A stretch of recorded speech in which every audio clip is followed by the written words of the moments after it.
Hey everyone, I am Ananya and today we are once again diving into the mysterious, cold, and chilling world of Death Note. A world where every breath gives birth to a new secret.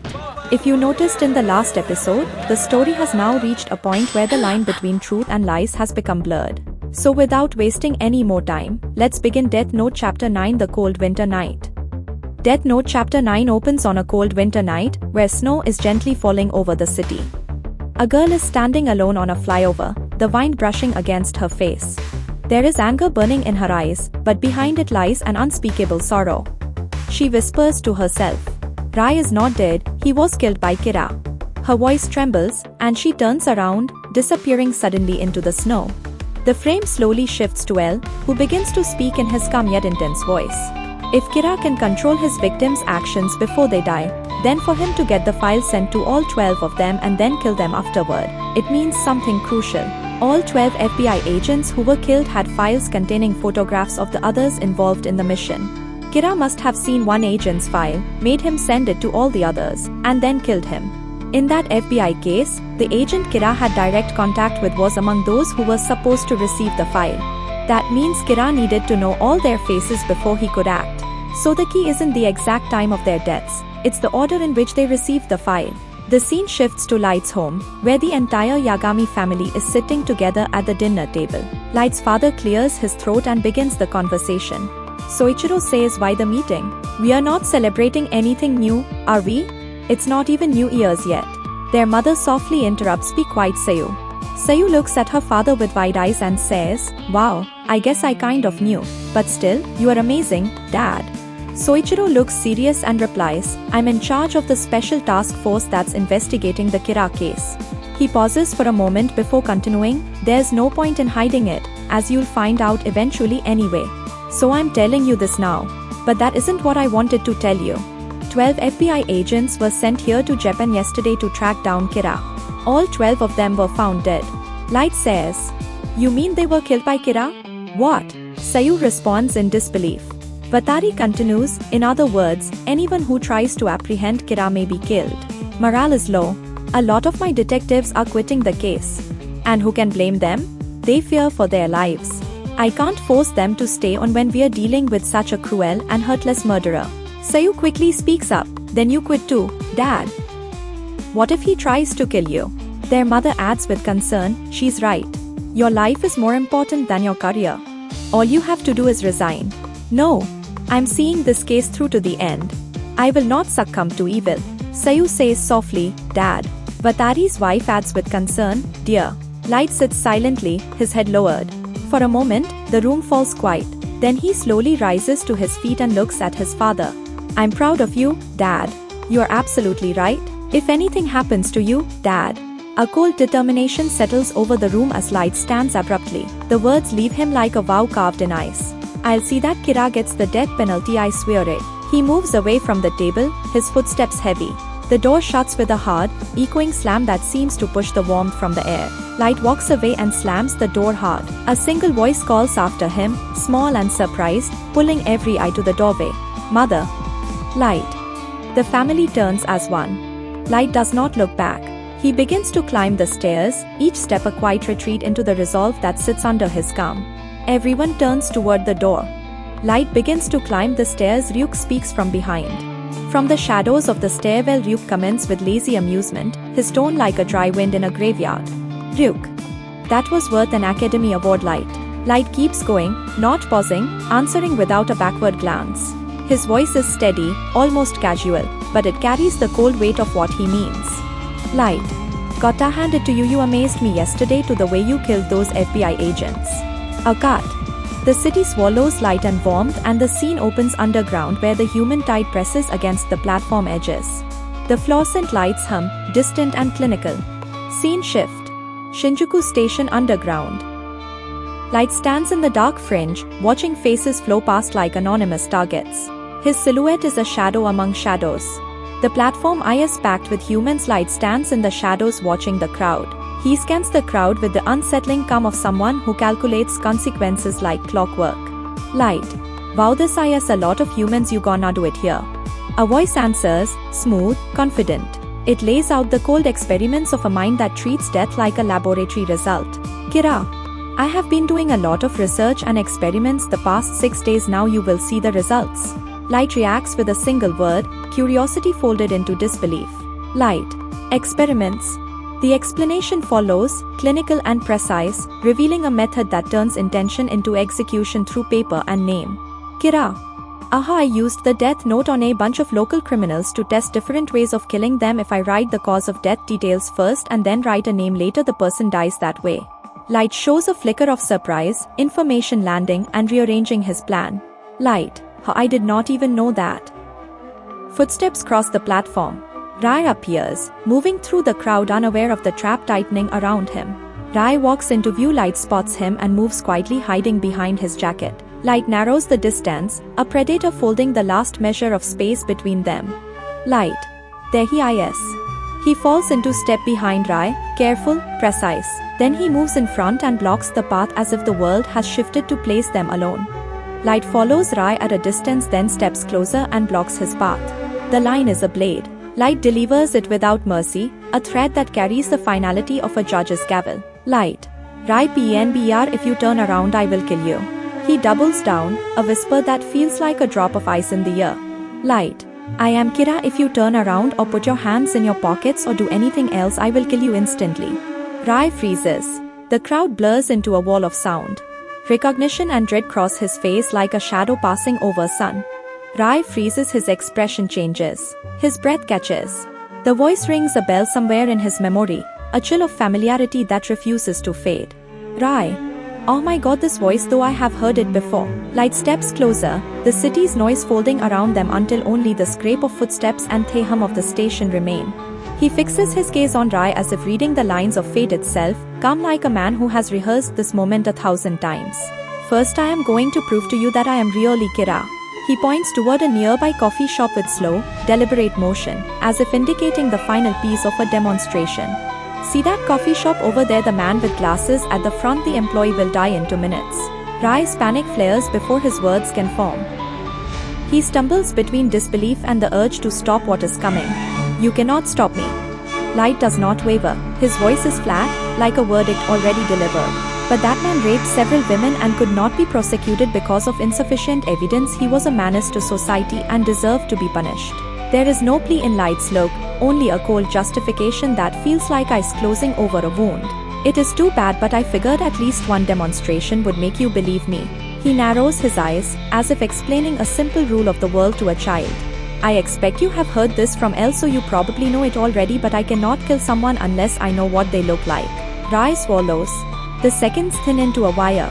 Around them the crowd moves, oblivious, while a fate written elsewhere tightens to a single, inevitable point.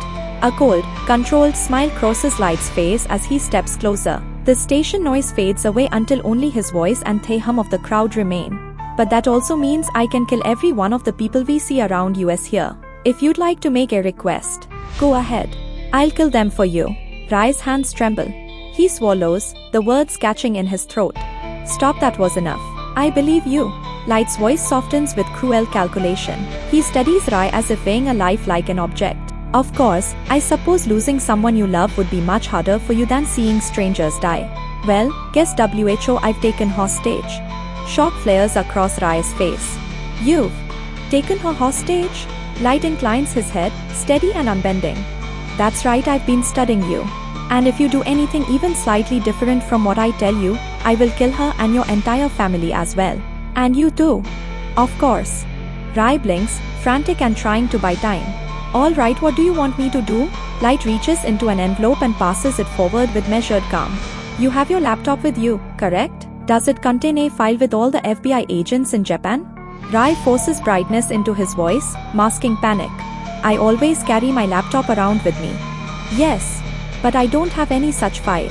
Light slides the envelope closer, his eyes never leaving Rai. In that case, take this envelope. Rai opens it with shaking fingers. Light issues the instruction like a judge handing down a sentence. Take out the transceiver that's inside it, and put the earphone in your ear. Rai reads the word out, confused. A transceiver.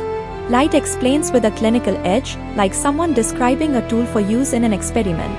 It's practically a phone, but with this, there'll be no communication record, and as long as we stay close it'll work even if we're underground. Gotta hand it to him. Rai's eyes flick to the other contents. What are these envelopes? Light gestures toward the train map and the flow of passengers. Now get on the Yamanote line. He points out the irrelevance of direction and the precision of his plan. It doesn't matter which direction. Light's gaze sharpens, a warning hidden beneath calm words.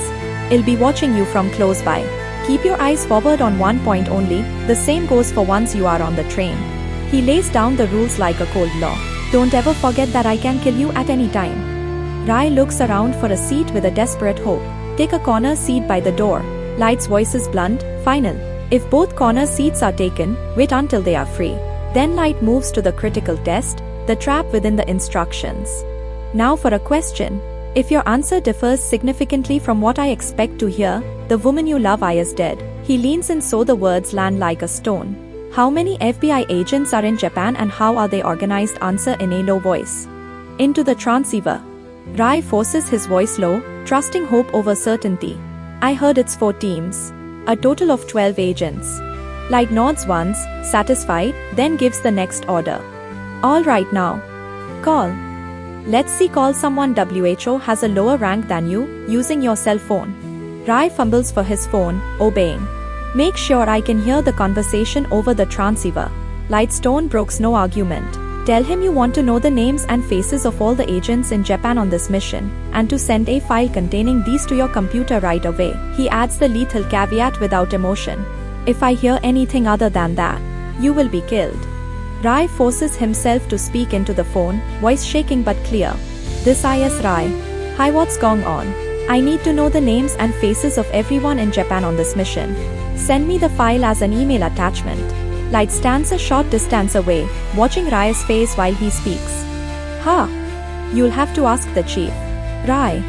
Don't have that information? Light's mind moves faster than panic. He offers a solution wrapped in deceit.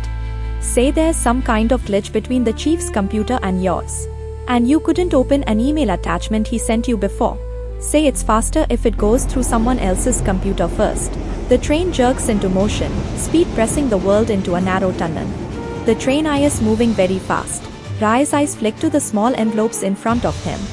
He opens one and reads the tiny instruction card. Rai looks at the letters. Light guides his hands, precise and controlled.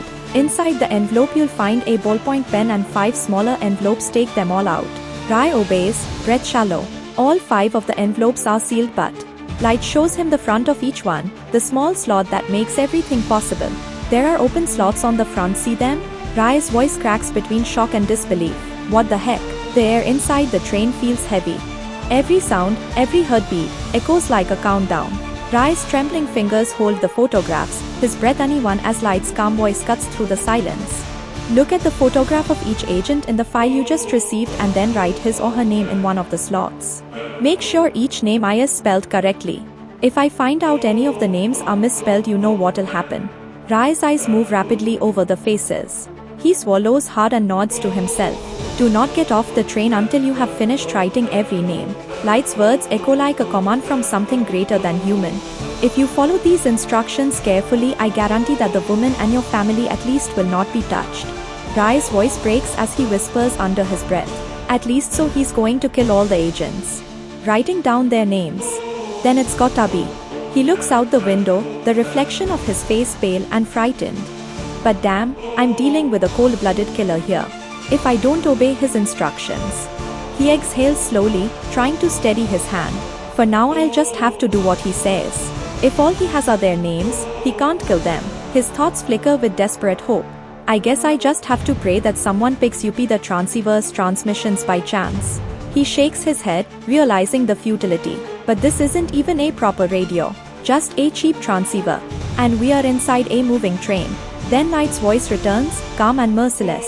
Looks like you are done. Put all 5 envelopes together with the transceiver back into the larger envelope. Place that on the overhead rack and then sit back down and stay on this train for at least 30 minutes with your hands on your lap. Do not move. Rai closes his eyes for a moment, his chest tight. Light's instructions continue without pause. After at least 30 minutes have passed, and when you can be sure no one in the car will notice you have left the envelope behind, get off the train. His lips tremble as a single word escapes. Why? The sound of his own voice feels distant.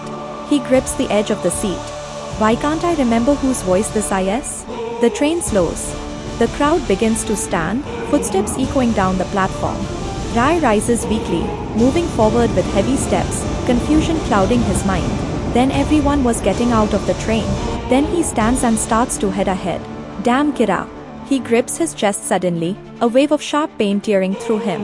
Who the hell is it? His body stiffens, the world fading at the edges. His hand presses against his heart as if to hold it in place. His nerves freeze. He can't move. His heart races in panic, then stops. He falls to his knees. His vision blurs as he collapses onto the floor. The metallic doors of the train begin to close before him. His last breath leaves his body as his fading eyes catch the figure standing at the platform. Light Yagami. Goodbye Rai PNBR. The doors slide shut. Rai's lifeless body remains still as the train pulls away, disappearing into the dark tunnel.